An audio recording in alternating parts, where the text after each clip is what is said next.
In this video, we're going to talk about circuit breakers and fuses.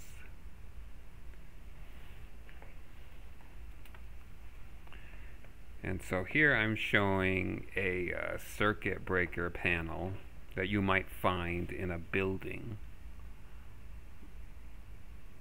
So here is the different breakers. Some go to lights and some go to receptacles.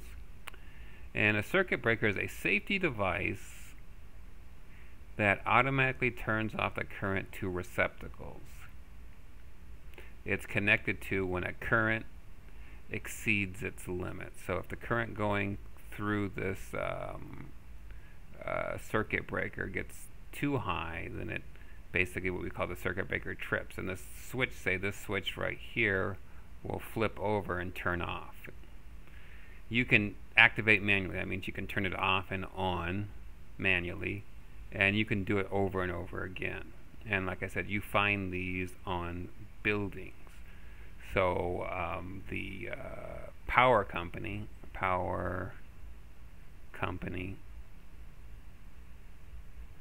sends power to your house or building to your circuit breaker. And so this would be like the main switch that would turn off everything here, this big switch here. And then it goes through the circuit breakers out to the individual things in your house, like the oven, the pool pump, lights, different receptacles in your house. And here is a picture of a fuse.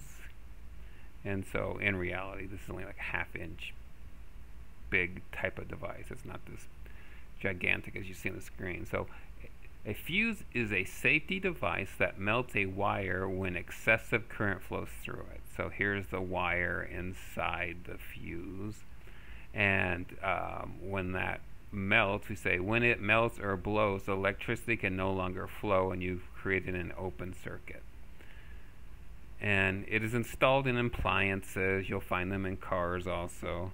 And can only be used once. Once it blows, it's no longer good and it needs to be replaced. Let's see. Okay, here's another thing that you need to be able to find: ground. Okay, for buildings, this is a metal rod driven deep into the ground.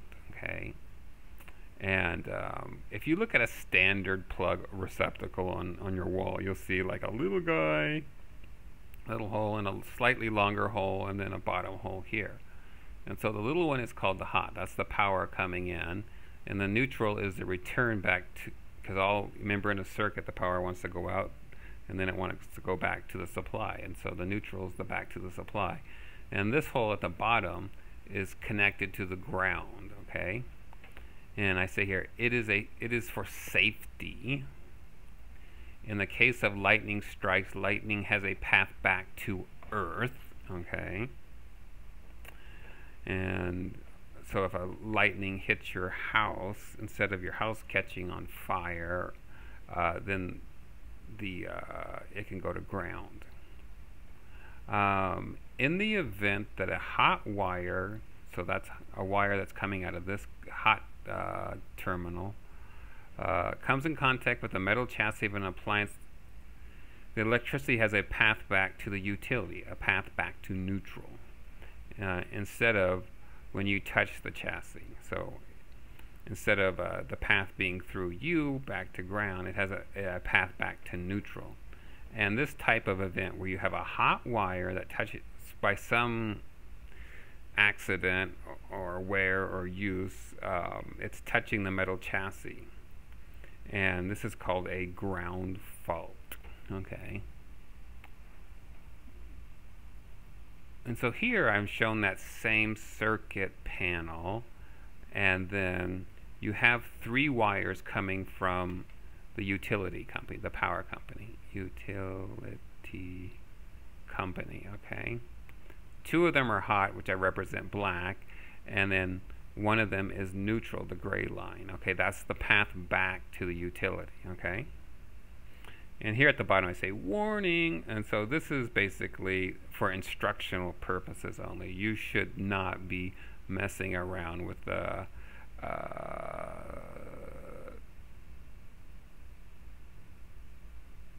the circuit breakers in the house, other than in a case of emergency, maybe know where this big switch is so you can turn off power. Any modifications or anything like that should be done by an electrician. And so here I'm showing the power company, and then we have the neutral and the two hots come into your circuit breaker, okay? And what I'm illustrating here is, say, lightning hits. Okay, now it has a path to the ground. So this represents that grounding rod. Grounding rod. And so that's connected to the neutral. Okay. And so the hot is coming down here. Let me draw it in. So this is the hot wire here. And then it's going out to your appliance to feed power. And then ideally it should, after it's being used, should be returned to the neutral, then go out to the neutral. But then this green wire is the grounding wire. Grounding wire. And in the ideal case, there should be no current in the grounding wire. It's only there for safety. So this would be hooked up to your chassis, okay, somewhere. The metal infrastructure of the appliance, say this washing machine. And so in case something happened to this hot wire where it's accidentally touching the chassis, it now has a path to get back to the power company instead of going through you, okay? So that's what the ground is there for. So in case of an accident or in case of a lightning strike, the power has a place to go to besides through you or your house. Okay, so this is another term, oops, I forgot to circle it, called GFCI that says you need to be able to define. So GFCI stands for ground fault current interrupter. So we already know what a ground fault was from back here, is when the hot wire comes in contact with the chassis, then the electricity has a path back, okay?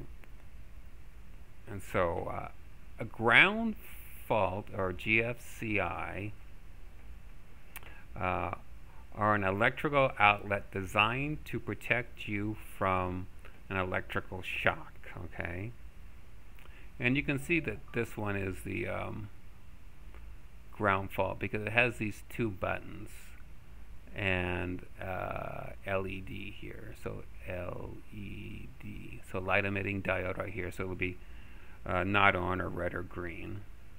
And so the current going out of the hot, that's that little guy right here, this is the hot,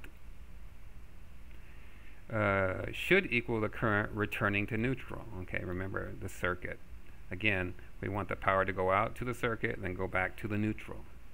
And so the current going out of the hot should equal the current returning to neutral. If it does not, the outlet will quickly turn off. And so some of these GFCIs, or ground fault interrupters, can turn off as quick as 1/40th of a second. And they can usually tell the difference between the hot and the neutral around 5 milliamps. Okay, so when there's a difference of, say, let's say there's 1 amp coming out, and then there should be ideally 1 amp going back in.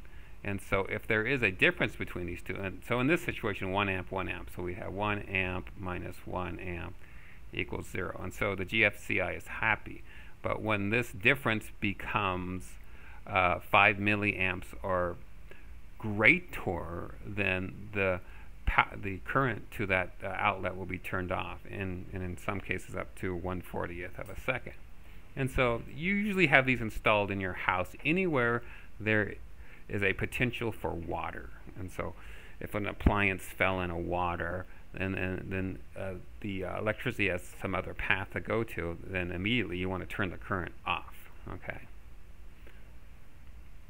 And so that's what a GFCI plug does. It basically turns off the current to the outlet as quick as possible anytime it senses a difference greater than 5 milliamps.